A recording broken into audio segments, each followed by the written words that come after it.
Fala comunidade, sejam todos bem-vindos ao nosso segundo episódio do Comunicast, o podcast feito para a comunidade concurseira.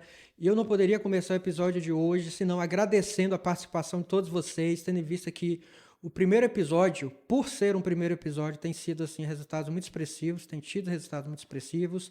A gente já está aí com milhares de visualizações e eu só devo isso a todos vocês pela participação, por vocês estarem aí interagindo, ajudando o nosso canal a crescer, porque esse canal é feito para vocês, para ajudar a caminhada de concurseiro de todos vocês. Vou dizer que, apesar de agradecer, deixar um aviso que eu sempre faço, que é pedir para vocês se inscreverem no canal. A gente teve milhares de visualizações, mas o pessoal ainda não está com o hábito de estar se inscrevendo, então se inscreva no canal, curta o episódio, caso você tenha gostado, caso ele tenha agregado valor para a tua vida, tá certo? Compartilha com seus amigos, porque é muito importante para o canal continuar crescendo que vocês adotem esses 3 passos. Se inscrevam no canal, curtam o comentário e compartilhem com um amigo de vocês, porque eu tenho certeza que a gente vai estar trazendo aqui convidados tão especiais quanto o primeiro, ajudando a construir essa caminhada de aprovação na vida do concurseiro, e não só do concurseiro, quem já passou também, estudou para concurso, se identifica assistindo, relembrando os momentos que passou, e quem sabe também daqui a pouco não vai estar aqui sendo o próximo convidado do nosso Comunicast. Feito isso, eu vou fazer as devidas apresentações aqui do nosso convidado de hoje, uma pessoa que eu realmente tenho uma grande admiração e tem um currículo impecável. Ele atualmente, procurador de contas do Ministério Público de Contas do Estado do Pará e exercendo a função de procurador-geral do Ministério Público de Contas. É bacharel em Direito, fazendo mestrado em Direito na UFPA. Além disso, ele tem diversas aprovações, eu vou passar por elas rapidinho, mas a gente vai comentar sobre durante o episódio, mas só para vocês terem noção de um pouco da caminhada desse nosso convidado. Ele já foi escriturário do Banco do Brasil, aprovado para analista TJ Ceará, analista TRF 5ª Região, analista Ministério Público do Ceará, defensor público do Ceará, já exerceu, foi aprovado e exerceu advogado da União, foi aprovado para procurador do Estado de Alagoas, procurador do município de Recife, e aqui uma questão que eu vou daqui a pouco conversar com ele sobre, desistiu na prova oral para procurador da República, e convenhamos, não é para qualquer um tomar uma decisão dessa, né? Com vocês, a partir de agora, meu amigo Patrick Mesquita, procurador-geral do Ministério Público de Contas. Meu amigo, muito obrigado por estar gravando esse episódio com a gente. Seja muito bem-vindo. Jomar, obrigado. Agradeço demais aí esse convite. Concurso público é um assunto que permeou minha vida toda, que eu sempre tive muito interesse, embora eu me considere um concurseiro aposentado. E a gente nunca sabe se está aposentado mesmo, né? Porque eu gosto de mudanças também. É um assunto que me voltou com muita força ultimamente, seja até em decorrência da minha atividade no Ministério Público, que a gente tem essa função de fiscalizar os concursos, mas também eu estou agora até participando de uma posição inovadora, né? Eu fui tantos anos candidato, concurseiro, e hoje eu estou numa banca organizadora de um concurso, então isso me reavivou um pouco, digamos assim, a paixão e o interesse pelo assunto. E eu espero poder colaborar aqui com o seu público, com todos que estão nessa peleja. E é um assunto que eu gosto de falar e eu estou muito feliz com o convite, tá bom? Poxa, muito obrigado. Eu vou começar confessando aqui para todos vocês que eu gosto de contar essa história para os meus amigos, que é no meu primeiro ano da faculdade, lá no início, eu participei de um seminário promovido pela OAB Pará aqui, e o primeiro jurista, assim, grande jurista que eu tive contato, pessoalmente, vendo assim de pertinho, foi o Luiz Roberto Barroso. E desde a primeira vez que eu vi ele falando, eu olhei e falei, nossa, é isso que eu quero para minha vida. Não tive mais dúvida, já estava encantado com o direito, mas quando eu vi ele falando, eu gosto muito do Luiz Roberto Barroso falando, não só dele falando, os livros dele foram os primeiros que eu comprei na faculdade, né? A gente, aqueles livros de interpretação e aplicabilidade da Constituição, etc. E confesso que eu gosto muito de te ver no plenário, porque eu vejo você que tem uma linha muito parecida. Você tem aquela forma mais polida de falar, comedida, mas também, assim, desfilando elegância, muita inteligência. Então, vamos dizer assim, é o perfil que eu mais me identifico. Eu gosto muito do Barroso também, cara. Eu tive essa inspiração na minha na minha carreira acadêmica também, eu lembro até que em algum determinado momento da minha vida eu estava pensando se era isso mesmo que eu queria, o direito. Até então eu era apresentado a livros jurídicos que eu achava muito repetição da lei, não trazia contextualizações históricas, factuais. E aí o livro do Luiz Roberto Barroso, agora não estou lembrando qual deles, mas eu fui ler o livro do Luiz Roberto Barroso em Direito Constitucional e me despertou muito, pô, é isso aqui, é isso aqui direito então. Isso aqui que eu acho que é o direito, isso aqui que é a grande questão que a gente tem que debater no direito. É claro que hoje é ministro do Supremo, né? Sim. Mas a gente pode até discordar de uma ou outra decisão do ministro Luiz Roberto Barroso, mas acho que ninguém pode dizer que ali não mora, ou não habita um notório saber jurídico, né? E também eu acho que uma reputação ilibada. Eu acho que é um ministro e uma pessoa que honra o direito brasileiro, o ministro. Também eu compartilho e comungo dessa admiração com o Olha Luiz aí Roberto Barroso, que coincidência, porque isso aqui não foi nem combinado. Não foi. A gente estava aqui nos bastidores conversando sobre alguns outros assuntos, mas a gente nem chegou a tocar nesse tema. Mas o Luiz Roberto Barroso, ele tem, vamos dizer assim, essa força, né? Porque eu gosto muito. Você também tem isso, esse lado meio poético, às vezes, até durante as sessões. E para concurso, desculpa te interromper. Para concurso, eu gostava. O pessoal diz que o livro do Barroso não é para concurso. Eu acho que é assim também, sabia? É sim. E eu lembro que o CESP, Controle o Sebrasco, de constitucionalidade. Controle de constitucionalidade, Isso. o CESP, o Sebrasco gostava muito de citar o Barroso e o Gilmar Mendes também. Sim. Então são bons livros, eu acho que para você dar uma pincelada.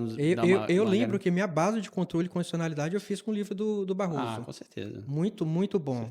E que pese, assim, o pessoal adote como referência o livro do Gilmar Mendes também, né? Sim. Aquela parte de direito constitucional, teoria geral, direito, enfim.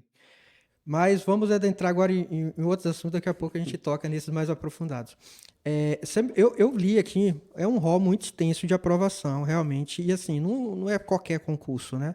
Passou para advogado da União, procurador do Estado, procurador do município, desistiu procurador da República, mas vou pegar aqui pela tua linha do tempo.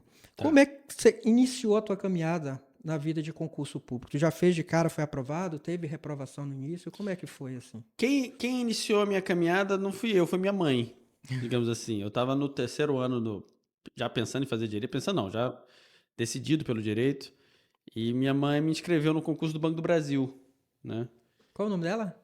É Cleo. Cleo, Dona Cleo que Dona Cleo acabou... foi a responsável. Foi. Eu vou contar um pouco mais, depois eu vou contar o resto da história. Às vezes a Dona Cleo foi meio contra, mas nesse momento ela foi favorável. Eu estava estudando, o concurso do Banco do Brasil é nível médio, então muitas coisas que eu estava vendo ali pro vestibular caíam, mas tinha conhecimento bancário, que eu não tinha menor conhecimento, a não ser o prático, até porque eu sempre participei dessas transações bancárias da mamãe, então eu só sabia o usual. E então no ano do vestibular eu fiz o concurso para o Banco do Brasil e aí consegui passar, assim, fui muito bem naquelas matérias que eu comungava nos estudos para o vestibular e consegui fazer o mínimo em conhecimento bancário, não sabe sei lá como, até não foi um concurso que eu não estudei nada para isso, para conhecimento bancário, mas era ainda aquele método de certo e errado. Eu acho que eu estava num dia bom. O concurso tem isso também, né, Gilmar? Tem. A gente não pode descartar o elemento sorte no concurso. Isso. Acho que é um elemento por isso que eu acho, até me adiantando, acho que é importante o concurseiro estar sempre fazendo concurso, porque ele não sabe o dia que está na sorte dele, né? Então foi isso que me aconteceu. E de repente eu passei em Direito e passei também no Banco do Brasil. E com um ano e pouco na faculdade eu fui chamado. E você estava com quantos anos na época que você Eu fiz com 17, né? E quando eu tomei posse eu tinha 19. Bem novo. Muito novo. Aí, mas assim, para um moleque de 19 anos estar no Banco do Brasil é maravilhoso, sim, né, cara? Assim, embora o salário não fosse essas coisas todas pensando para a realidade das pessoas, de pais de família, digamos assim, mas para um moleque de 19 anos que vivia com os pais, era excelente. Então, tua caminhada foi inversa, porque você passou no concurso e depois praticamente vai desenvolver a faculdade, né? Porque geralmente o concurseiro, ele forma e depois passa no concurso público. E sabe o que me aconteceu? Eu comecei a dar mais valor à faculdade, porque meu primeiro ano de faculdade, eu estava ainda, acho que muito no oba-oba. Pô, eu passei em Direito na Universidade Federal, pô, eu sou inteligente pra caramba, eu sou demais. Aquela autoestima do... Típico do acadêmico de Direito. E do jovem ainda, né, que se sentindo o máximo e tal. E eu acho que o Banco do Brasil me deu um choque de realidade, sabe? Que eu não podia estar ali na Faculdade de Direito só por fazer, não. Que eu devia estudar mesmo, se eu quisesse ter sucesso na carreira jurídica, né? Então, o Banco do Brasil foi fundamental, eu falo isso para todo mundo. Hoje eu lembro até com saudade do Banco do Brasil, porque quando a gente está lá, a gente meio que reclama de tudo, né? O ser humano é um pouco assim. Mas ele foi fundamental para me despertar para o interesse dos outros concursos que vieram depois, já na área jurídica, entendeu? Então, eu aprofundo isso? Você quer... Não, tranquilo, porque foi aquela semente que já te gerou um fruto, né? Foi. Então tu já falou, pô, esse negócio aqui pode ficar sério, pode ficar melhor. Exato, né? exato. Eu cheguei até a pensar em algum momento que eu fosse seguir carreira no Banco do Brasil, mas aí eu comecei a ficar desgostoso no banco. E eu vi que para eu sair dali, eu precisava estudar mais. Você chegou a terminar a faculdade dentro do Banco do Brasil ou já tinha passado? Pois é, aí aconteceu o momento em que minha mãe passou a ser contra mim. Que foi o seguinte, eu comecei a pensar nisso, cara, eu aqui no Banco do Brasil, eu vou estar numa areia movediça. Talvez algum ouvinte esteja nessa situação. Sim. De estar num trabalho que, embora seja importante para ele até possa gostar de alguma coisa, mas ele não vê se casando com aquele trabalho, digamos assim, pro resto da vida. Sim. E aí eu tive que fazer uma escolha de largar aquilo tudo para ser estagiário da Justiça Federal. Então, eu fiz até escondido, um concurso para estágio da Justiça Federal para ganhar tipo 1/3 do que eu ganhava no Banco do Brasil. Só para ter mais tempo?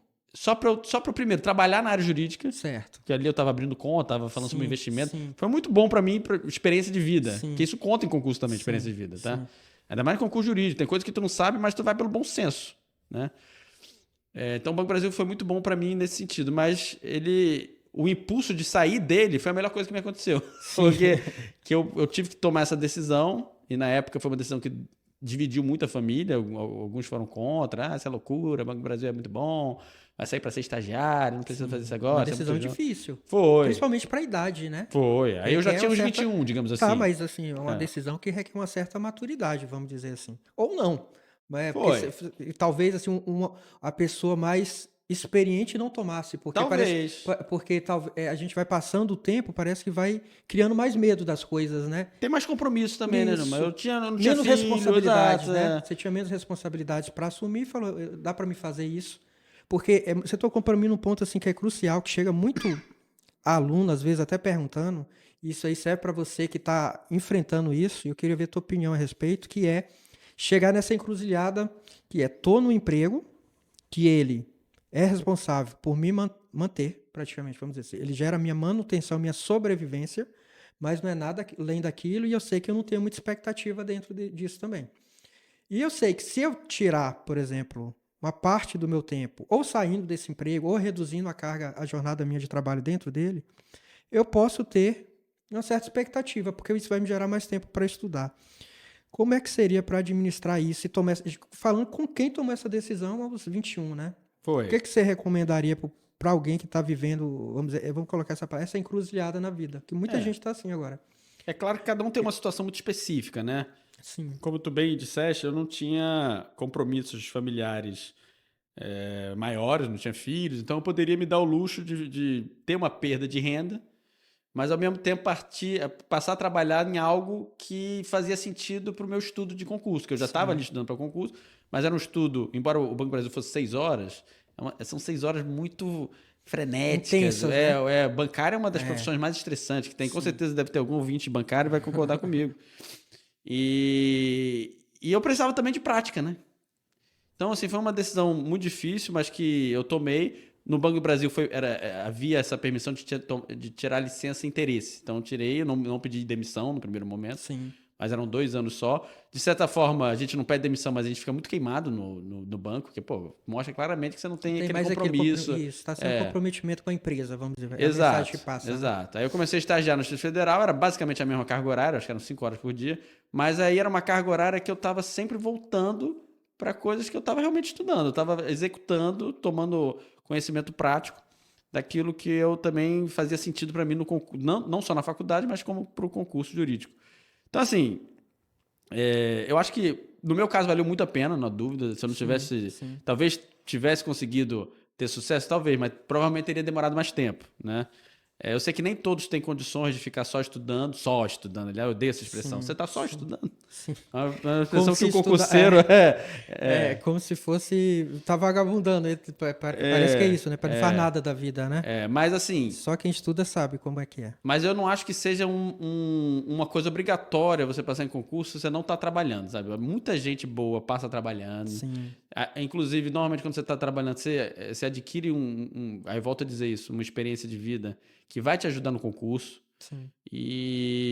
Claro, isso vai diminuir a tua hora de estudo, o teu ritmo de estudo, você não vai poder ser um estudante profissional, mas, em compensação, você deve carregar uma experiência e um bom senso que vão te ajudar na prova. Então, assim, não acho que eu trabalho, é impossível passar em concurso. Não, Sim. pelo contrário.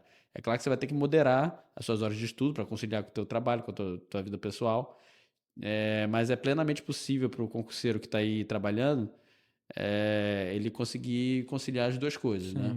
Sim. Eu acho que vai muito, só complementando o que você está falando, essa conciliação de quem está trabalhando e tem um trabalho que é muito estressante, desgastante, que quando você começa a estudar já está cansado, vamos dizer assim, é você começar a pensar no longo prazo, né? Sim. Porque tem uma frase célebre assim no mundo dos concursos e do mundo assim de geral, vamos dizer, que é você tem duas dores para quem está na caminhada do concurso. Ou a dor do arrependimento, que você vai chegar no dia da prova e com a sensação de se tivesse estudado a história poderia ser diferente, ou a dor da caminhada da disciplina, de quem está realmente estudando, né?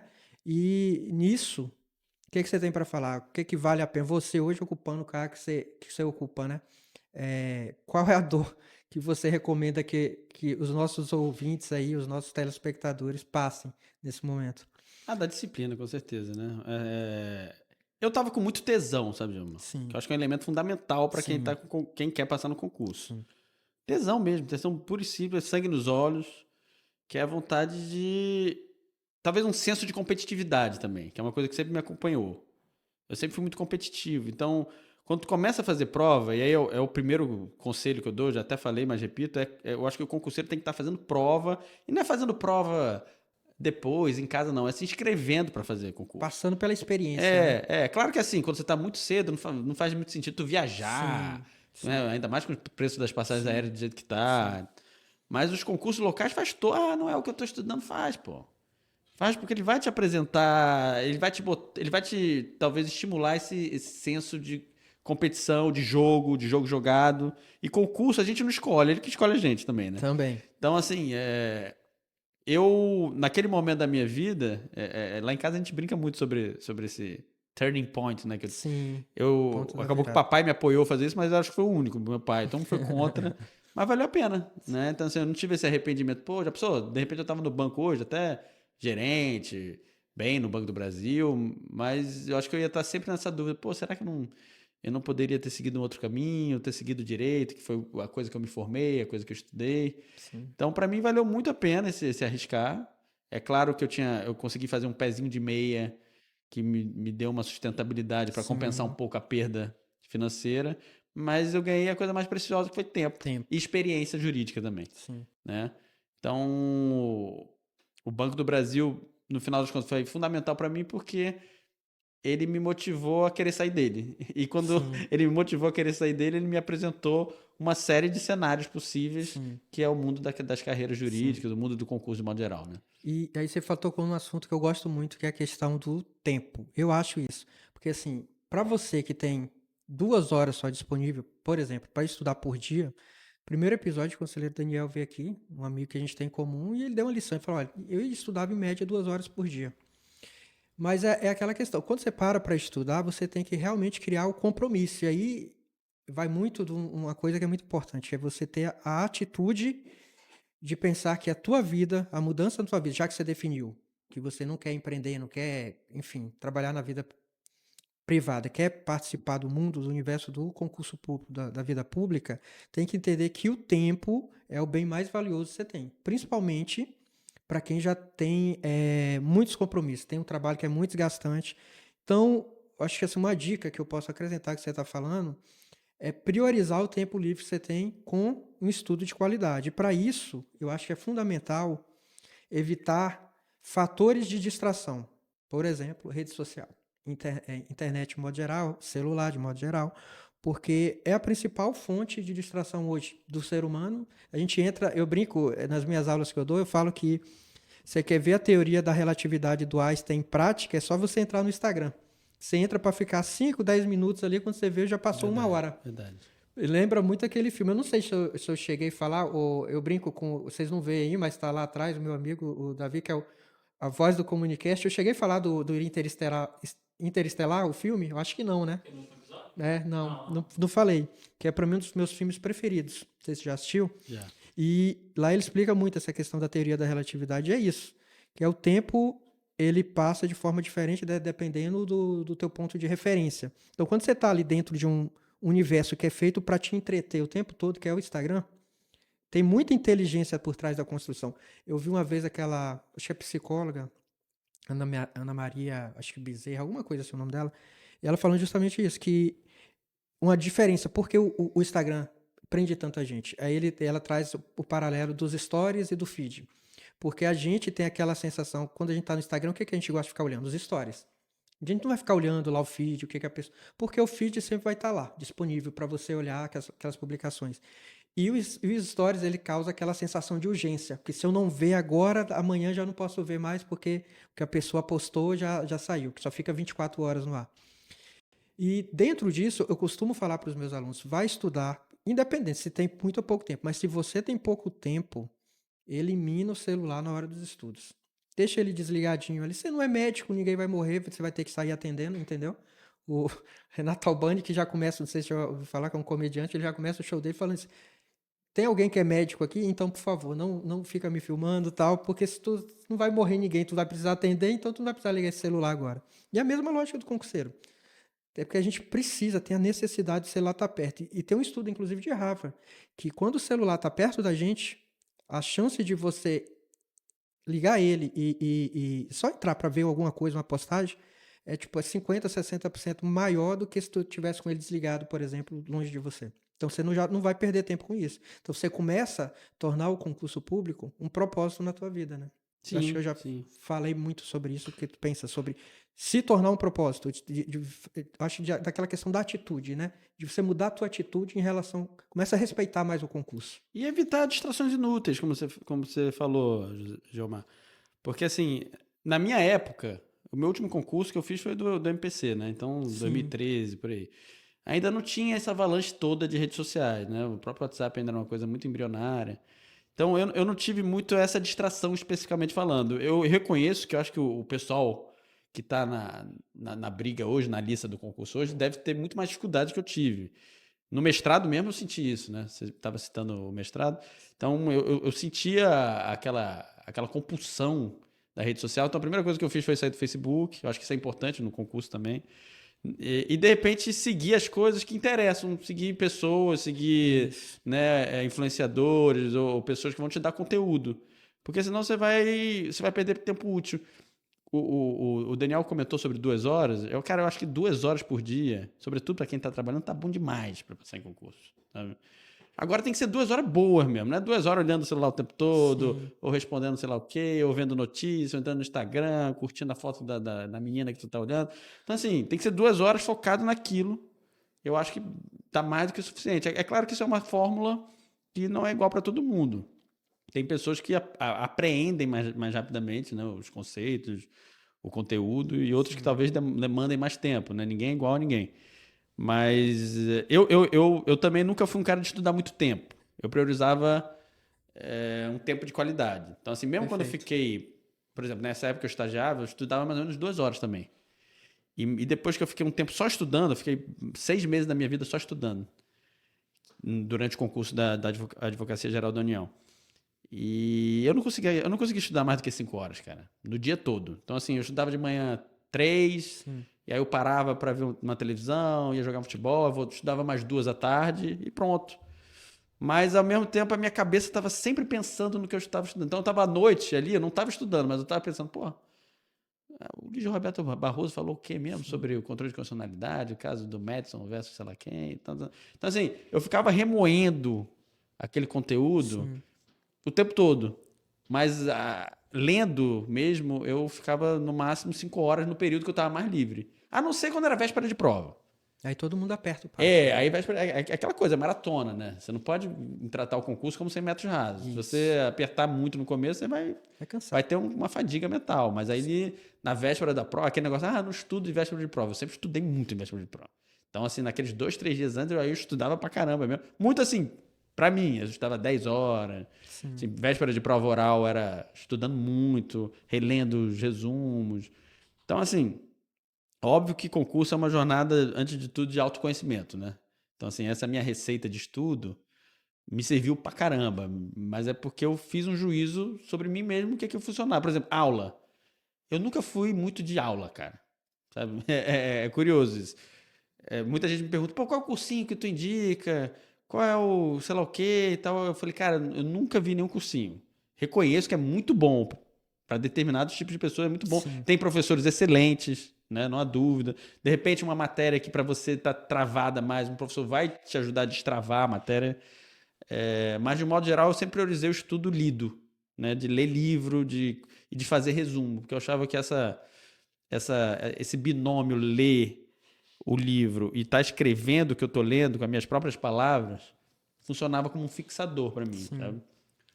E, E aí, nas vésperas do concurso, eu relia os meus resumos. Era basicamente isso que eu fazia, sim. entendeu? E eu gosto de ouvir esse tipo de depoimento porque mostra o quê? Que não tem a chamada fórmula mágica para se passar no concurso público. Não tem. E a gente vê em rede social muito, desculpa a palavra, mas assim, charlatões mesmo, vendendo fórmula mágica. Cara, passei, reprovei não sei quantas vezes e descobri a fórmula de passar. Não existe uma fórmula de passar, porque cada um aprende de uma forma diferente, né? Do Exato. mesmo jeito que você falou que eu sempre tive esse viés aí, e isso é muito pessoal também, mas eu tenho desde criança que os meus professores sempre me chamaram assim, você é muito autodidata. Então, assim, eu gostava mesmo de eu pegar o livro e estudar por mim mesmo. Então, isso me ajudou muito a desenvolver minha habilidade de raciocinar sozinho. Sim. Sim, mas não necessariamente isso vai funcionar. Tanto que eu falo para os meus alunos na mentoria ou então dentro da sala de aula a respeito. Eu falo, que nem você falou, você fez um juízo de si mesmo, você precisa se conhecer. Exato. Entendeu? Então você vê qual é a forma como eu aprendo.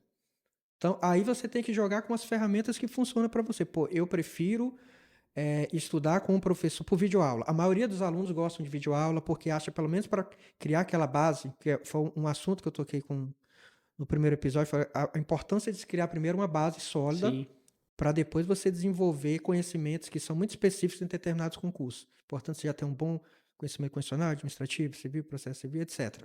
Então, para alguns, a videoaula vai ser muito importante. Então, você de repente se matricular num cursinho, vai ser o primeiro passo que você vai ter que necessariamente dar, Exato. para depois você caminhar sozinho. Até porque muitos concurseiros não tiveram ainda base jurídica, né? Às vezes vieram Sim, de outras formações e isso. estão fazendo algum concurso de nível superior, ou até de nível médio. Mas uma dica que eu dou pro pessoal do direito, que é acadêmico de direito, é que aproveite muito a faculdade. Porque quando você faz uma base boa ali na faculdade, é claro que é um estudo diferente, o estudo da faculdade com o estudo do concurso. Mas se você faz uma base robusta ali, isso vai te ajudar muito no concurso Isso, depois também, né? isso.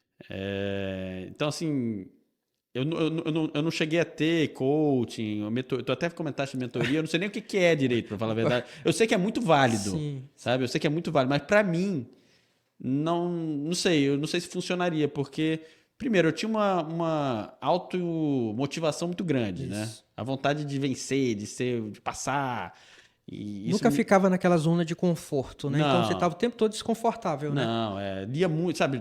Sim, Sabia tudo da jurisprudência. Essa eu acho que é uma dica absolutamente fundamental para quem faz concurso jurídico. Tem que saber tudo do que decide STF, STJ, TST, TCU. Porque o cara que sabe jurisprudência, cara, ele vai passar no concurso. Porque, veja bem, o cara que está fazendo a prova, ele é um ser humano como qualquer outro. Quem está fazendo uma prova, ele quer, primeiro, não quer que as questões dele sejam anuladas. perfeito. Né? Então, assim, se ele for buscar uma questão doutrinária muito rebuscada, é difícil, porque a doutrina é sempre muito controversa, Tem as tem as divergências. divergências, né? Tem Sim, sempre a tese A B e tem a do meio, né? Então, assim, é um negócio que é arriscado trazer doutrina para um concurso. Então, o que é mais fácil trazer? Lei e jurisprudência.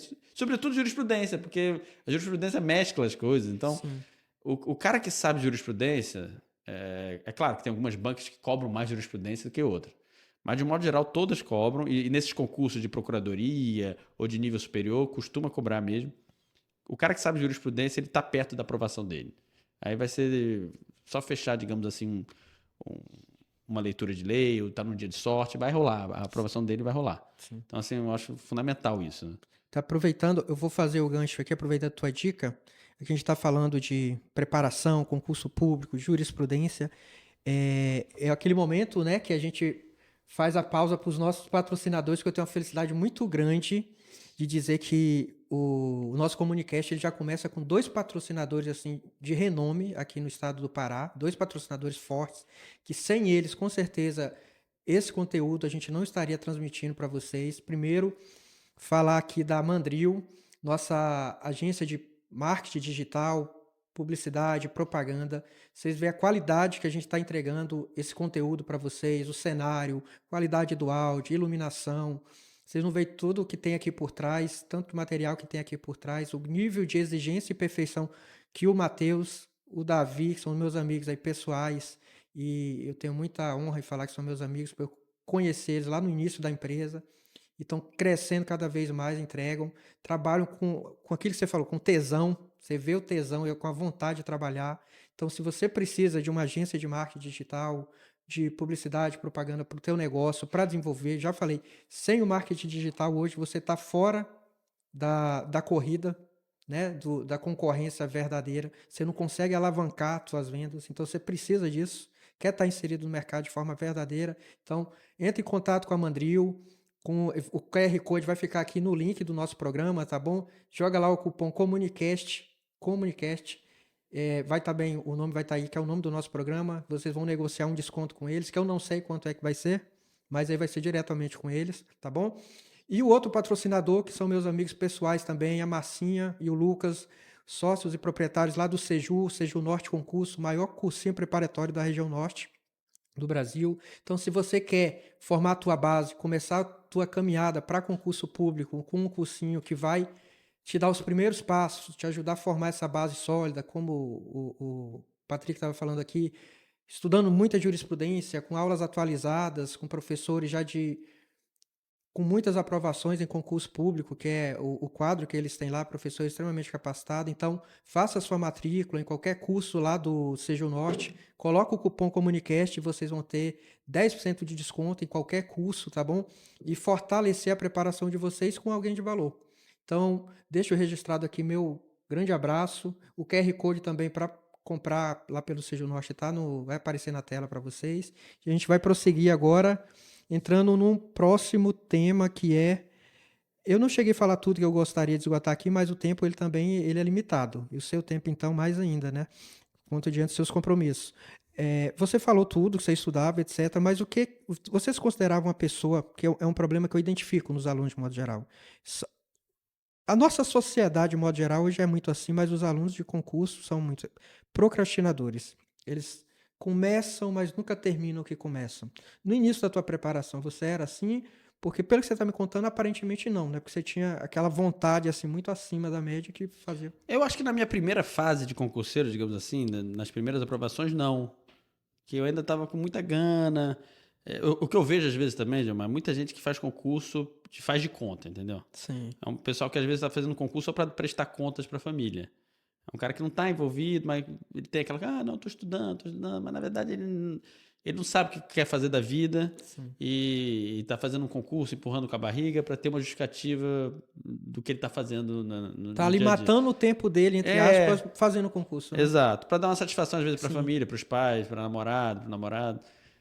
Então, assim, nessa primeira fase, eu acho que eu não era procrastinador porque realmente estava com muita gana. Mas a procrastinação também era vencida pelo planejamento. Eu Perfeito. Acordava sabendo que eu ia estudar. Então, assim, eu fazia um calendário de 4, 5 meses de estudo, que era mais ou menos assim. Eu falava, na segunda-feira, dia 13 de março, eu vou ler os tópicos tais de direito civil, que era uma matéria que eu não gostava. Né? Direito civil sempre é uma dificuldade, eu acho, para os concurseiros. Né? A gente é muito macetado ali no direito público, normalmente. Sim. Então, a gente tem dificuldade no direito privado. Então, eu me forçava. É claro que nesse dia, de repente, eu fazia um atraso, dava um gancho, flertava com a procrastinação, mas acho que eu conseguia vencer até porque... Lembrava de arrumar a cama, limpar o quarto. Exato. É bom também no planejamento do concurso, acho que você prevê Isso. Às vezes tem dia que você não tá com saco para estudar, cara. Sim. Sabe? Porra, hoje não dá. Mas então é bom ter um dia da semana que é o dia de recuperar. O meu era o sábado, por exemplo. Sábado eu não estudava sábado. Sábado, no meu planejamento, eu estudava só jurisprudência, que para mim era um prazer. Eu sempre amei jurisprudência. Tá? E jurisprudência para além da ementa, tá? Eu, assim, eu sempre acho que para o candidato é interessante ele ler as coisas com o olho da banca organizadora, sabe? Tipo, eu tô lendo uma jurisprudência e penso, pô, essa aqui era uma questão do caramba se eu fosse fazer uma questão de concurso. Então, assim, eu tô lá lendo o informativo do Supremo e eu falei, pô, esse julgado... Eu não lia só o que estava no informativo, eu abria o acórdão para ler o acórdão. Sim. Entendeu? Para ver até uma questão processual. Então, eu pegava o sábado para isso. E o sábado para mim era diversão. Porque ler jurisprudência para mim era diversão. Mas era o dia também de recuperar coisa que eu não estudei durante a semana. Porque às vezes eu estava na sexta e falei, pô, não tô afim de estudar direito civil, cara. Aí eu estudava no sábado depois ou no domingo. Então eu pegava o final de semana para ser o final de semana da jurisprudência e de recuperar. Só que talvez depois, quando eu já comecei a ser concurseiro trabalhando, né, eu passei, só para falar um pouquinho, eu passei para o primeiro concurso jurídico que eu passei foi da Defensoria Pública. E é engraçado, é o cargo que eu queria. Ah, legal. Passei para defensor público no meu estado, na época a defensoria ainda não estava bem estruturada no Ceará, só que tinha um problema, eu passei e eu ainda não era formado em direito, né? E aí aconteceu uma coisa assim, na prova oral, a prova oral foi muito boa para mim. Eu acho até que excessivamente. Aconteceu uma coisa curiosa. Posso contar essa coisa? Pode, fica à vontade, o programa é seu. Eu tava lá para O episódio é sua 120 na história. defensoria e o número de cargos acho que eram 70, né? Aí eu falei, não, 120 é bom porque é o tempo que chama 70 Sim. e havia perspectiva de chamar todo mundo, era o tempo que eu me formaria e daria para tomar posse, né? Só que aí aí eu fui fazer a minha primeira prova oral. Eu falei, pô, moleque novo, 22 anos, fazendo prova oral, tava nervoso pra caramba. Aliás, Imagina. quem tiver em prova oral, é fundamental estar nervoso, tá? Não fique com medo. Tô nervoso. Tem que estar nervoso, o cara tem que estar com a adrenalina mil, porque é o nervosismo que tu deixa, né, porra, pensando em tudo ali na mesma hora, né? E aí, cara, eu me lembro que o cara perguntou, nunca vou esquecer dessa pergunta, ele perguntou assim, a falta de intimação do corréu para participar do depoimento do réu é causa de nulidade absoluta ou relativa? Processo penal, eu adorava processo, todos os processos. Aí, meu irmão, eu bati na mesa assim, é nulidade absoluta, porque também, quando você está fazendo um concurso, você tem que vestir um pouco a camisa do cargo que tu está fazendo, né? Sim. Então, defensor público ali total. Isso é nulidade absoluta. Desculpa, quebrar aqui a mesa. É nulidade absoluta, isso é um absurdo, ele tinha que participar, isso é uma invasão à ampla defesa, contraditório, na dúvida, não tem que provar prejuízo nenhum, isso é absoluto, não prescreve, não preclui, está totalmente viciado. Empolgadíssimo. Aí o examinador falou assim, e vamos supor então que nesse caso o corréu te exonerou o teu cliente, o teu defendido, de qualquer responsabilidade. Ele assumiu tudo para ele. Que ele fez tudo sozinho, o teu defendido não participou de nada, nem estava lá. Ainda assim seria nulo? Então é absoluta mesmo a nulidade? Ele fez essa pergunta para mim. Eu falei, porra, errei a questão, né? Eu falei, não. Realmente, a nulidade... Dá para refazer ainda? Posso reformular? Eu refiz. Pô, a nulidade é relativa mesmo, porque o sistema de nulidade se modernizou e tal, realmente não houve prejuízo ao réu e tal. E aí, cara, eu esperava uma nota ruim desse item. O cara me deu 10, bicho. E aí, isso me complicou totalmente, que isso me pulou lá. Te jogou lá pra frente. Pô, eu fui para 50 e pouco, eu tava 120, aí quando eu fui convocado, eu não podia tomar posse. E aí eu tive que pedir fim de fila. Nesse ínter, eu fiz o concurso que me doeu muito. A gente tem que saber viver as dores dos concursos que a gente não passa também, né? Olha isso aí. A gente tem que saber aprender nos concursos que a gente não passa, inclusive nos que a gente passa, mas sobretudo os que não passa. É muito importante, acho que você estudar a prova que você não foi bem, né? E o concurso que eu queria muito também, embora eu tivesse o sonho de ser defensor, um concurso que surgiu assim na época que eu estava me formando, então daria para tomar posse. E era no meu estado, eu sou cearense, era a Procuradoria-Geral do Estado do Ceará, que saiu bem na hora, cara. Eu falei, porra, eu tô bem, acho que dá para passar nesse concurso. Eu sei que eu tô ainda muito verde, mas ao mesmo tempo eu tô sabendo jurisprudência.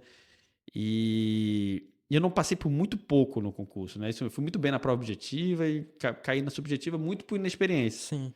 Mas disso, cara, dessas coisas que eu aprendi, que me doeu nesse concurso, eu fiquei vários anos, vários meses pensando nesse concurso, né? Isso me atrapalhou até, talvez, em outros depois. Mas isso acabou me propiciando passar depois na AGU, né? E por conta da AGU eu vim a Belém, e aí Sim. Mas, onde eu conheci o MPC do Pará, minha mulher, enfim. legal. Você trabalhou quanto tempo lá na AGU como advogado Cara, eu mesmo? trabalhei de 2009, finalzinho de 2009 a comecinho de 2014, então 4 anos e pouco. Eu vou aproveitar para inserir essa pergunta. Essa aqui eu prometi para um amigo, não vou falar o nome dele, mas enfim, ele tá aprovado para procurador federal e está aprovado para conselheiro Tribunal de Contas, tá?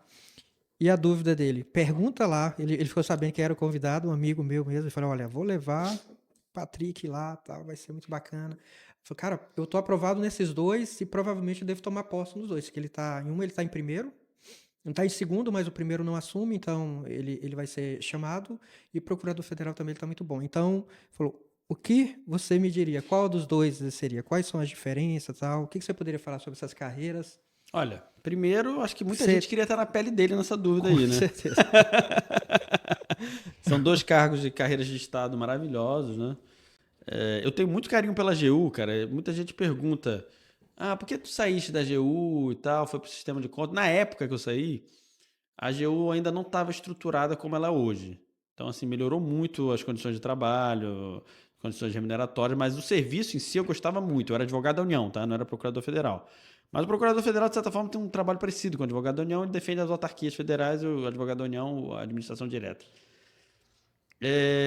Por outro lado, os cargos estaduais, eles costumam ter vantagens funcionais. Aqui no estado do Pará isso tem, Sim. que na União foram banidas há muito tempo.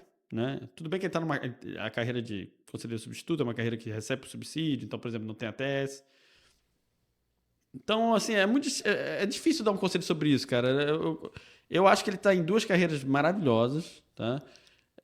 O bom da AGU é que você, hoje, boa parte dos membros da AGU trabalham remoto, então ele Isso. pode ir para qualquer estado depois e Acho que não trabalhar. vai ser o caso que ele é daqui do estado, então. Então assim, se ele está muito fincado aqui já, Sim.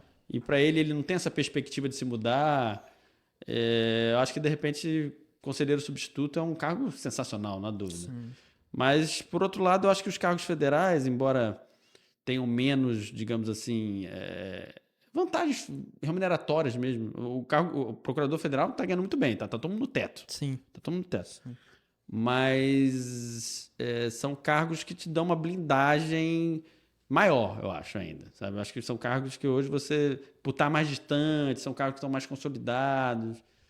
Eu não sei, cara. Não sei, é uma dúvida muito boa. E na minha visão ficou respondido. Ficou respondido. Eu acho que eu não respondi, não. Mas eu tudo acho bem. que sim, Foi mas mal, eu acho que ajudou.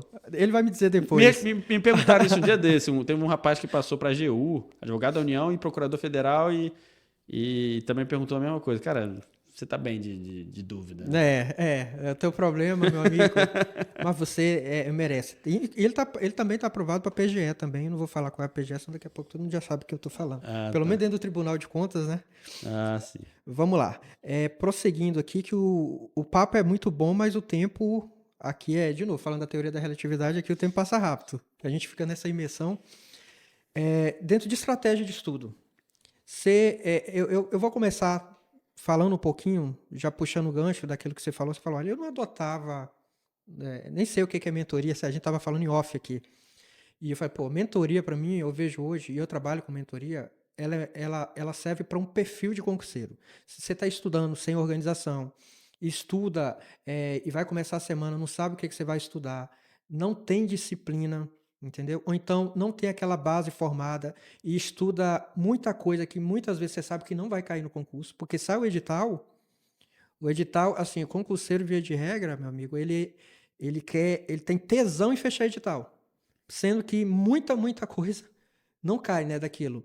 Tem até uma frase que eu conhecido como pai da administração, o Peter Drucker, né, que ele fala que a pior coisa do que não fazer é você gastar muito tempo tentando fazer com perfeição aquilo que nem precisava ser feito. Então, assim, você vai gastar muito tempo tentando estudar, aprofundar o estudo naquilo que nem geralmente cai. Então, eu acho que a mentoria ela traz muito para atender esse viés. No dia orienta e fala, ó, isso aqui você não precisa dar no máximo uma lidinha na lei, porque não vai ser cobrado mais nada além disso. É esse serviço, vamos dizer, como se fosse um personal. Eu brinco para os meus alunos da mentoria falar como se fosse um personal de vocês. Sim. Entendeu? E fora que tem um viés motivacional, que fala, pô, no dia que você está cansado, você tem que estudar. Se não estudar, não vai passar. Então, eu sou muito duro com eles, assim, falo muita verdade. Tem Legal. que criar o comprometimento. Então, cada dia que você estuda é um dia mais próximo da tua aprovação. Então, cria aquele dever de fazer o teu melhor, que é dar o máximo que você pode naquele dia, né? Fazer o melhor não é estudar. Tem até um memezinho que fala regularidade. Aí um dia é um copo cheio, um dia é um copo vazio, um dia é um copo médio. Regularidade é isso, é você continuar estudando, não é estudar todo dia do mesmo jeito, né? O que você tem para falar para quem está assistindo a gente, no caso, sobre a fase de preparação, em termos de metodologia? Você falou que gostava ali de fazer resumo, etc. Mas se tinha algo assim, vamos dizer que algum método que você adotava quando chegava ali de revisão que te ajudasse mais, por exemplo, só ler a letra da lei perto da prova, só estudar jurisprudência, o que você pode falar sobre isso? Eu não costumava trabalhar, Gilmar, em cima de um edital específico. Eu pegava o edital da AGU, por quê? Porque era o maior. A AGU, Sim, hoje, quando você se prepara para a AGU, qualquer das carreiras, tá você vai. preparando qualquer um Tá, concurso. tá, exato. Então, ó, vou pegar essa aqui, que eu. E na época era um concurso que estava saindo muito, a AGU estava fazendo muito concurso, então calma aí. Essa clientela que tá saindo prova. Então vamos me preparar para eles, mas ao mesmo tempo me preparando para eles, eu estou me preparando para juiz federal, para Sim, procurador da República. Procurador da República talvez não, que é um pouco diferente o concurso. Mas aí eu pegava esse edital e planejava o estudo dele de 6 meses, digamos assim. Também focava o que eu achava que ia cair mais, mas eu tentava. Eu tinha esse fetiche de tentar arriscar tudo do edital, porque a melhor coisa do mundo é você estudar ato administrativo e tu cortar, isso é lindo, né? É, Então, eu trabalhava em cima desse edital que já tinha acontecido no passado, mas vislumbrando o futuro. E quando chegava perto, aí quando saía de fato o edital do concurso, seja da AGU ou de qualquer outro, tipo, por exemplo, saiu a MPC, eu continuava o meu estudo, o meu planejamento, mas aí eu dedicava tipo 2 semanas antes do concurso para dar uma focada. Então, vou ler contabilidade, que eu não conheço, vou dar uma focada em controle externo. E em véspera de prova, é fundamental ler lei, não há dúvida disso. Sobretudo quando é um concurso local.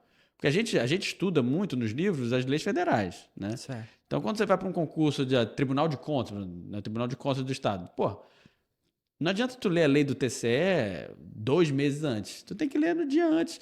Sabe o que eu fazia muito? Eu lia as súmulas ou a lei do órgão que eu estava entrando na espera da prova. Eu acho que isso funcionava como uma espécie de aquecimento mental para mim. E eu ficava ali, pô, eu tinha acabado de ler. Então, por exemplo, no concurso do MPC, vou dar o exemplo já do Sim, MPC. Eu li a lei orgânica do TCE e do MPC, a prova era domingo, no sábado. Pô, caiu umas 10 questões disso. Porque, volto a dizer, o cara que está fazendo a prova é um ser humano como qualquer um. Ele quer primeiro sim. que não seja anulado e também ele quer fazer o melhor da maneira mais rápida possível. Então, quem está fazendo concurso local, é muito importante ler as leis orgânicas do órgão que ele está entrando, Perfeito. ou de outros órgãos, ou de outros regimentos, porque vai cair, cara. E às vezes cai muito e faz a diferença. E eu achava interessante. Muita gente fala, já até falei isso, mas vou repetir: não se estuda em véspera de prova. É mentira. Para mim era mentira. Eu sou partidário disso aí. Eu também, véspera de prova, eu estava ali ligado. Eu não estudava depois da prova, eu tirava uns 3 dias de descanso e tal, ia estudar depois da prova, né? Pô, errei isso, por que que é e tal. Até para fazer os recursos necessários. Mas até na hora da mulher me entregar a prova, meu irmão, eu tava lendo uma súmula. Eu gostava de ler as súmulas do STF e do STJ, ao contrário, porque Sim, também súmula é uma coisa boa de cair em prova, sim, né? sim. Então, e isso me deixava no clima. Vai pegando aquelas mais recentes. É que nem um jogador de futebol, o cara não Sim, entra frio no campo, né, pô? Ele tá sim, meia hora aquecendo. Então, assim, sim. o concurso tem um pouco disso. Na minha cabeça eu tava ligando a minha sinapse, tava lembrando, tal. Porque o concurseiro, ele tem a mania de achar que não lembra mais de nada, né? Quando a gente estuda um assunto, aí 4 meses depois, pô, eu não lembro mais nada daquilo. Mas tá, cara. Tá lá dentro. Mas aí é por isso que é interessante dar uma lida num resumozinho. Mas na hora da questão, Você pode não lembrar de 100%, mas tu lembra de boa parte daquilo. Sim, Entendeu? e confiar, né? Confiar naquilo que você estudou, porque eu costumo falar, muita gente erra na hora da prova porque gosta de inventar. Por exemplo, se é uma prova objetiva, tá lá para marcar A, B, C, D. Eu não sei se eu contei essa piada no primeiro episódio, eu não vou lembrar, mas se eu contei vai ficar repetida, que era um professor de química que falava, aqui, presta atenção, qual é a fórmula da água? Ele batia assim, qual é a fórmula da água? Aí todo mundo, H2O. Aí tá bom, aí vai cair a prova, aí na prova tá lá, qual é a fórmula da água? Aí o concurseiro ele vai pensar, o aluno, né?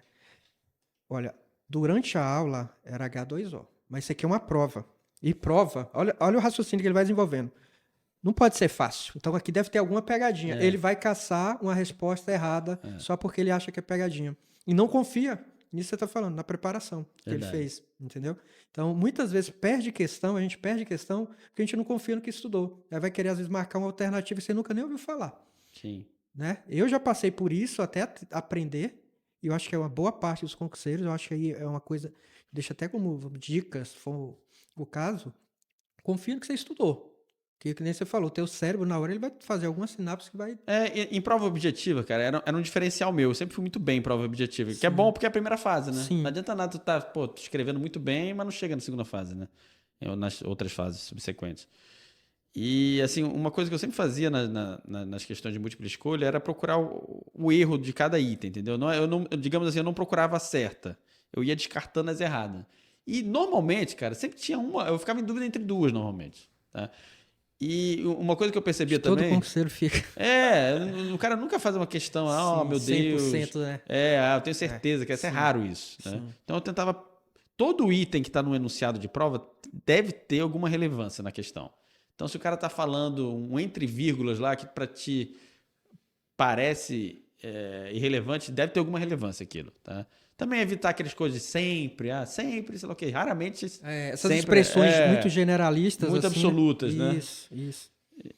Acabam geralmente fazendo as questões estarem erradas. Tu falaste uma coisa da mentoria que eu acho importante também. Que eu acho que o concurseiro tem essa noção. Eu lembro que eu tinha um amigo meu que estudava para concurso e ele estudava Direito Civil pelo Ponte de Miranda. Eu falei, porra, bicho. Pelos tratados. Aí não tem condição, bicho. O Ponte de Miranda é maravilhoso, vai te dar... Para a tua vida é muito bom ler o Ponte de Miranda, mas o cara vai ficar num nível tão doido de concurso que ele não vai conseguir marcar nenhuma questão na prova objetiva. Ele tem que entender que concurso é objetivo. Concurso não é que nem mestrado, né? Exato. Deixa para ler isso que estiver fazendo no mestrado, já estiver lá dentro.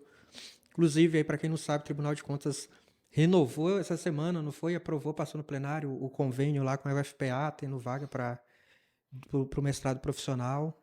Foi o que eu fiz, né? Foi o que você fez, né? Inclusive, até a correção. Na hora que eu li aqui, no meu, eu coloquei mestrando, mas você já tem o mestrado, né? Então, desculpas aí ao vivo. Não, que é isso, o mestrado. Olha, você falou uma coisa que me chamou muita atenção, eu fiquei curioso. Olha, eu sei que o nosso tempo está indo, mas você vai...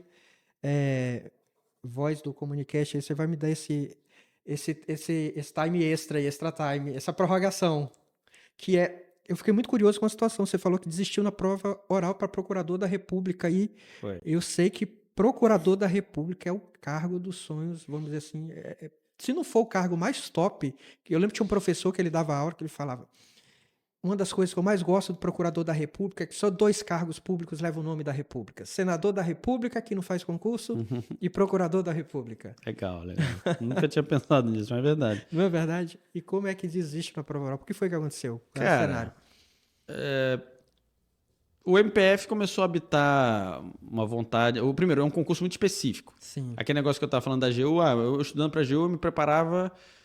bem para 99% dos concursos, mas tem alguns concursos que são muito específicos. O Procurador da República é um deles. Sempre teve uma banca própria, matérias próprias, cobrava muito direito internacional. Não sei como é que está hoje, que eu estou realmente afastado um pouco disso. Eu já tinha feito um concurso de Procurador da República, que eu tinha ficado na prova subjetiva.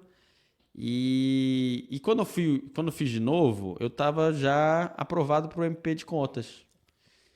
E a gente brigou bastante para entrar no MP de Contas, porque é aquela coisa, o concurso também tem a fase depois do judicial, né? Sim. Sempre tem aqueles debates sobre aquela questão, é para anular ou não. Então isso acaba descambando para o judiciário, às vezes paralisa o concurso. E o nosso concurso de procurador de contas ficou paralisado, foi um período que eu fiquei fazendo a prova do MPF. E quando saiu o resultado da prova oral do MPF, foi justamente na hora que caiu as liminares que paralisavam o concurso. Sim. E que eu já estava vislumbrando tomar posse como procurador de contas.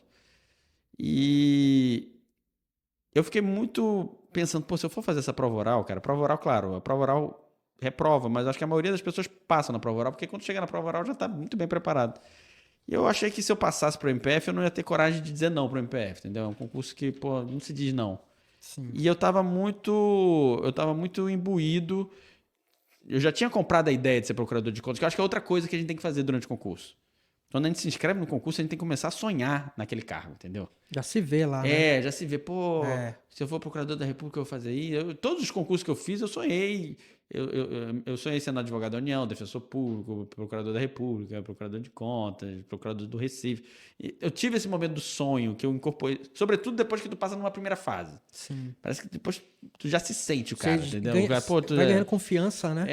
e aí tu, obviamente, mas aí sim, uma mensagem que eu queria falar também, Gilmar, que a gente não pode fazer o concurso por fazer, sabe? Eu acho que a gente tem que ter um mínimo de noção de vocação, sabe? Sim. É claro que às vezes a vocação a gente descobre exercendo, tá? Mas no funcionalismo público a gente tem que ter o cuidado de não flertar com a mediocridade às vezes. Tem muita gente que passa no concurso só pensando na questão remuneratória, na segurança do trabalho Sim. e acaba ficando ali, senta nesse concurso e vai ser infeliz o resto da vida a despeito das vantagens do concurso público. Então, acho que assim, o concurseiro, embora eu seja partidário da tese que o concurseiro tem que fazer todos os concursos, ele tem que fazer pelo menos um juízo mínimo de aptidão. Também não vai fazer aqueles que, pô, isso aí eu nunca, sei lá, eu não quero ser defensor público nunca, né? Eu não quero ser Sim. delegado de polícia nunca, beleza. Então tu se restringe. Mas todo o resto que você não tem uma objeção absoluta, digamos assim, que você Tem que consegue se ter, isso, enxergar. identificar a área que você acha que tem identidade ali É, para atuar, né? mas também não Eu já casa. risquei um monte da minha, sabe? Tipo, para ser delegado, por exemplo. Eu falei, não tem nada a ver com o meu perfil. A área policial não era meu perfil, então era um concurso que eu nunca nem cheguei a fazer.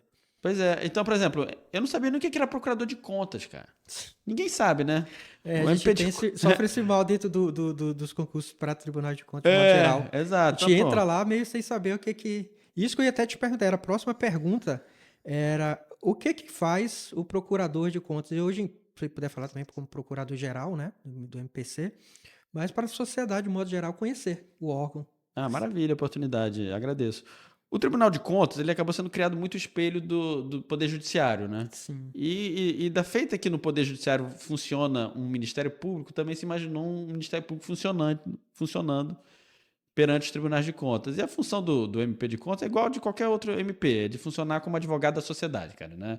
É o defensor dos interesses individuais indisponíveis, dos direitos coletivos, da democracia. Eu gosto de enxergar o MP de contas, essa função de advogado da sociedade perante os tribunais de contas, da mesma feita que o MPF é o advogado da sociedade perante a Justiça Federal, digamos assim, sim, o MPT perante a Justiça do Trabalho. E eu gosto de enxergar a gente como advogado da responsabilidade fiscal, digamos assim. E foi um tema que eu me apaixonei, eu não sabia, cara. sim. Então, assim, eu entrei no MP de contas sem conhecer exatamente. Eu sabia que tratava muito de licitação, contratos, que era uma coisa que eu gostava também. Mas eu acabei me apaixonando pela essa área fiscal do MP de É contas. legal. Tá? Então, assim, mas é aquela coisa, é um concurso que eu fiz muito porque ia ser na cidade que eu estava morando, Sim, eu estava pensando eu vou experimentar outras coisas fora da AGU, e aí de repente cá deu estou certo, eu. né? Pois É. é. E você falou numa situação aí de temas, de alguns pontos aí. Hoje a gente vai estar inaugurando aqui um quadro com os nossos convidados, que foi até sugestão de um dos nossos telespectadores, e eu gostei, e vocês ficam à vontade também para dar sugestão para a gente, que a ideia é sempre melhorar o programa. Chamar assim, tema quente, o nome do quadro.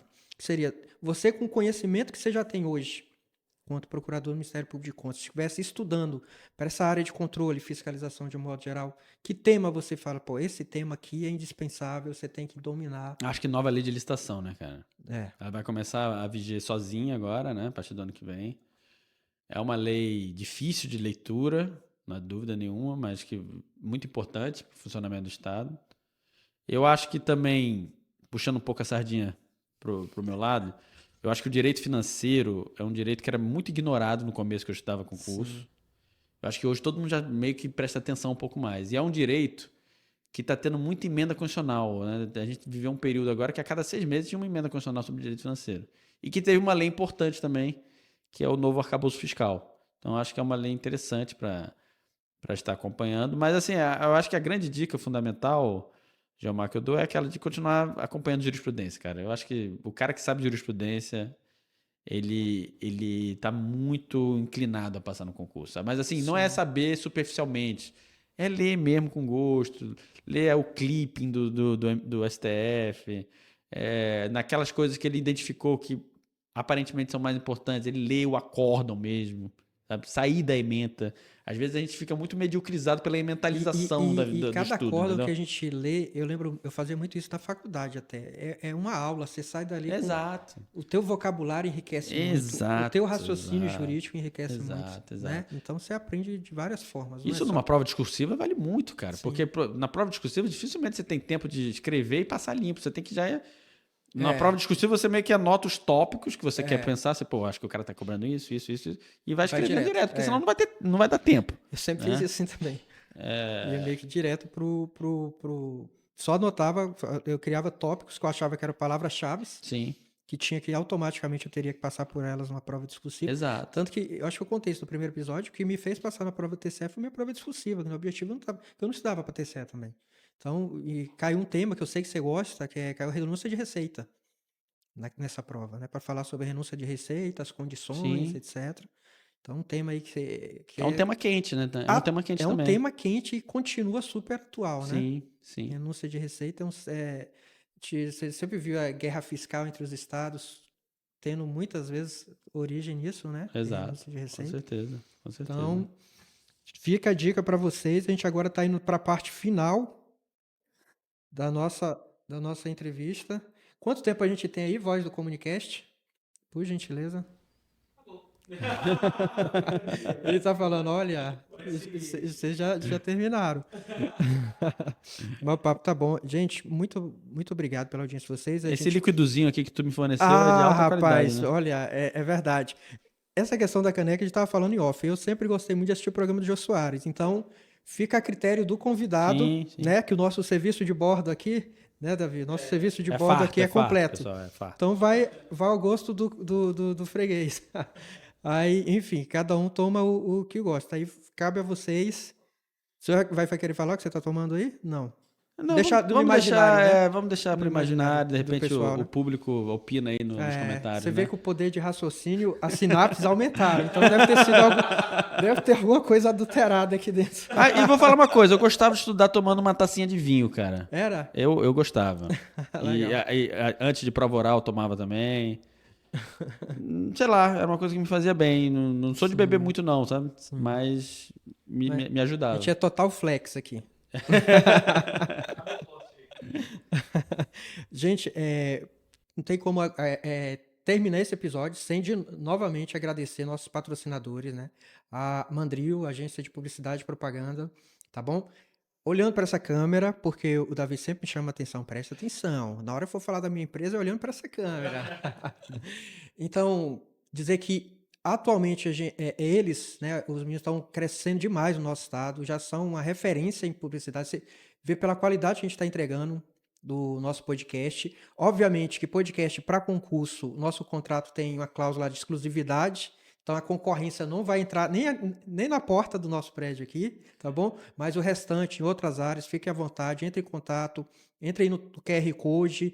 Com certeza vocês vão ser muito bem atendidos. Não esqueça de falar que viu o episódio, coloca o cupom lá do Comunicast, que vocês vão ter desconto na prestação de serviço. E o nosso outro grande patrocinador, o Seju, nosso concurso, o maior curso preparatório, onde eu tenho a honra de ser professor lá, faço mentoria com eles também, inclusive, para quem está preparando o concurso TCE e quiser fazer mentoria, eu vou ser o responsável, estou sendo responsável pela mentoria, a gente tem bastante aluno lá. Agora que o Patrick já sabe o que é a mentoria, né, Patrick? E dar um abraço na Marcinha, no Lucas, desejar cada vez mais sucesso para vocês, porque o Seju está cada vez mais crescendo, eu tenho certeza que tem tudo para se tornar uma empresa de cenário de destaque nacional, pela qualidade dos professores, das aulas que vocês estão entregando, tá? Muito obrigado mais uma vez. E dizer que eu estou muito feliz em terminar mais um podcast, mais um Comunicast com um convidado assim que se expressa tão bem, mas além de tudo, né, um ser humano tão incrível, que a gente vê lá do plenário. Eu sempre acompanho, tenho que ficar obrigatoriamente acompanhar as sessões, né? Lá do gabinete, mas eu aprendo muito contigo, meu amigo, e dizer que para mim foi um enorme prazer ter você aqui nesse episódio. E se você puder deixar uma mensagem final, dentro de tantas que você já deixou aí, porque se a gente for fazer corte, né, Davi, vai dar muitos cortes. Foi uma aula que a gente teve hoje aqui de como estudar para concurso público e você contando tua história de vida, que é o principal, né? Que é para servir de motivação, inspiração para esse pessoal e conhecer a tua história, que eu acho que é importante. A gente tem muita história boa para ser contada aqui no nosso estado. Ô, meu amigo, eu que agradeço. Foi um papo muito agradável, tá? Toda vez que quiser, estou à disposição para a gente continuar. Vamos ver como é que vai ser a recepção do público, né? Sim, detalhe, vai ter concurso para o Ministério Público de Contas? O pessoal me pergunta isso. A Tem gente tá, previsão? o nosso concurso, cara, ele tá com validade até 2025, meados. Então, Então assim, vai demorar, a né? gente tem um tempo sem concurso, com certeza. Mas Perfeito. depois, eu imagino que a gente deva. Naturalmente, né? E deixar uma mensagem aí que disciplina é liberdade, né? Então, eu acho que entre disciplina. Acho que autoconhecimento e disciplina são as coisas fundamentais no concurso. Vale muito a pena depois e é muito honroso você ser remunerado para servir a sociedade, sabe? E, e eu acho que para quem está nessa luta, só para finalizar, lembrando que o cargo público não é para se servir dele, né? Quem não serve para servir, não serve para o cargo público. Então, também façam esse juízo, de repente há outras aspirações, mas quem realmente já está imbuído, quem sonha, quem tem gana, quem tem tesão, eu acho que o caminho do sucesso está garantido, tá? Pô, meu amigo, muito obrigado Valeu, meu irmão. pela tua participação, Eu que viu? agradeço, Conte tá? comigo se precisar, eu sei que eu posso contar contigo. Pode sim. Pessoal que está assistindo em casa, muito obrigado pela audiência. Espero que vocês tenham gostado, que essa hora aí tenha passado tão rápido quanto passou pra gente aqui, né? Passou muito rápido esse tempo, dava para falar muito mais coisas, mas quem sabe é um próximo episódio lá na frente a gente chama ele de novo, de repente para estar falando de outros assuntos que conhecimento e qualidade a gente sabe que o nosso convidado tem. Gente, muito obrigado, fiquem com Deus e até a próxima, tá bom? Um grande abraço.